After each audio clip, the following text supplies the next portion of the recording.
सरकारच्या पाठडामध्ये रोमण्यात म्हणून येत्या काळामध्ये तुम्हाला भगतसिंग व्हावं लागेल, तुम्हाला सुखदेव व्हावं लागेल, तुम्हाला रस्त्यावर उतरावं लागेल. जास्त बोलणार नाही भावांनो. या ठिकाणी शेतकरी पुत्र किती वेळचे आपल्या गुडघ्यावर बसलेले आणि या सरकारला, या शासन प्रशासनाला या ठिकाणी सांगण्यासाठी आपण इथपर्यंत आलो की तुम्ही शेतकऱ्यांच्या पुढावर जर गुन्हे नुसते दाखल करत असाल तर गुन्हे दाखल करू नका. जर न्याय मागणं हा जर गुन्हा असेल तर असे गुन्हे आम्ही रोजच्या दिवसाला करायला तयार आहोत. आम्हाला तुम्ही फासावर चढवा. म्हणून 200 किलोमीटरहून माझ्या भावांना, मंगेश दादा असू द्या, विकास दादा असू द्या, आमचा नारायण दादा असू द्या आणि त्यांचे जे काही 12 सहकारी त्यांच्यावर गुन्हे दाखल झाले, या सर्व भावांना या ठिकाणी ताकद देण्यासाठी, या सर्व भावांना पाठिंबा देण्यासाठी 200 किलोमीटर आलो. माझ्या वतीनं, माझ्या क्रांतिकारी शेतकरी संघटना, आमचे संस्थापक अध्यक्ष रविकांत तुपकर यांच्या वतीनं मी या आंदोलनांना, या गुन्ह्यामध्ये जे काही आमचे बांधव या ठिकाणी आहेत त्या सर्व बांधवांना या ठिकाणी तुमच्या समक्ष जाहीर पाठिंबा व्यक्त करतो. आणि जेव्हा जेव्हा मला यायचं काम पडेल तेव्हा तेव्हा शेतकरी पुत्रासाठी सदैव हजर असेल एवढा शब्द देतो आणि थांबतो. जय जवान, जय जवान. नहीं चलेगी, नहीं चलेगी, नहीं चलेगी, नहीं चलेगी.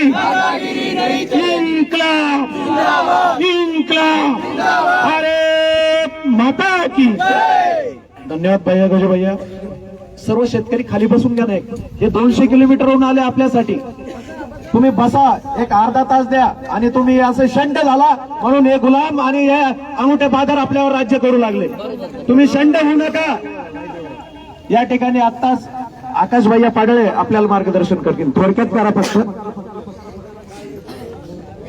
सर्व बसून घ्या.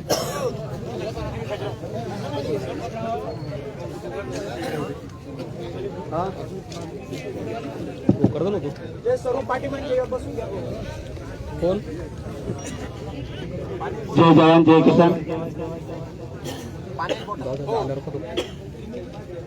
मागील मंडळी बसा खाली. थोडस बसलं तर बरं होईल. बसून घ्या सर्व. बसा सर्व मंडळी.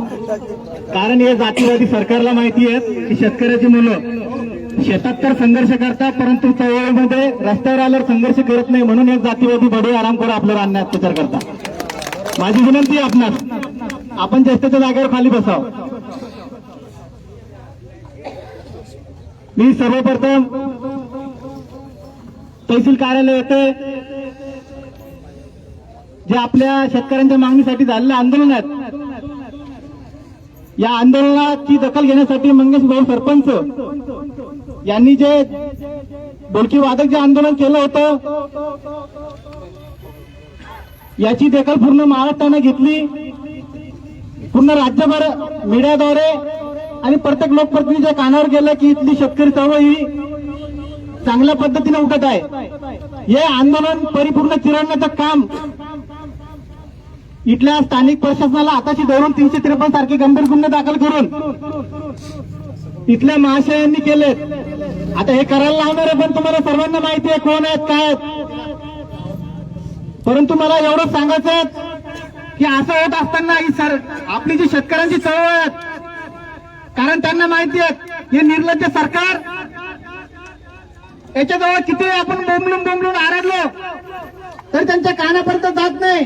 परंतु मंगेश भाऊ सारखा सरपंच जेव्हा सर्वसामान्य कुटुंबातलं वरती येऊन आंदोलनाच्या छाताडावर बसून नाचण्याचं काम करतो तेव्हा या सरकार जागी होतं. परंतु यांचं आंदोलन चिरण्यासाठी बाकीचे जे सहकारी आहेत त्यांच्यावर जर 353 सारखे गुन्हे दाखल आता केले तर कदाचित त्यांच्यासोबत कोणी संख्याबळ येणार नाही.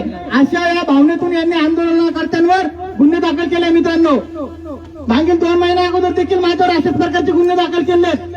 353, 307 सारखे गुन्हे दाखल केलेत.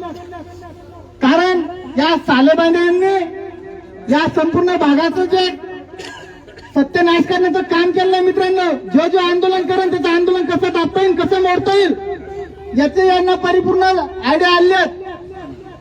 माझ्यावर देखील मी कार्यालयामध्ये विंचू सोडला. आता विंचू कार्यालयात नाही सोडू का, यांच्या बेडवर जाऊन सोडणार आहेत का विंचू साहेब?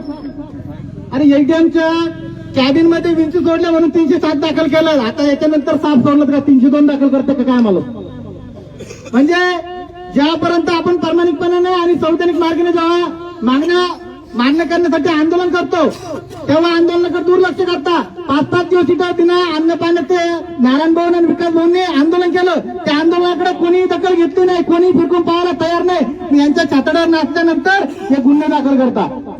या घटनेचा मी जाहीर निषेध करतो आणि इथल्या स्थानिक प्रशासनाला देखील सांगतोय की यानंतर जर अशा बेजबाबदार वागण्यावाने आणि असं आमच्या बाकीच्या ज्या सहकार्यावर जर गुन्हे दाखल करण्याचा प्रयत्न करत असाल तर याच्यानंतर नक्की तुमच्या बेडच्या दिशेने आम्ही आंदोलन घेऊन येणार आहोत. त्यानंतर कार्यालयावर आम्ही आंदोलन करणार नाही.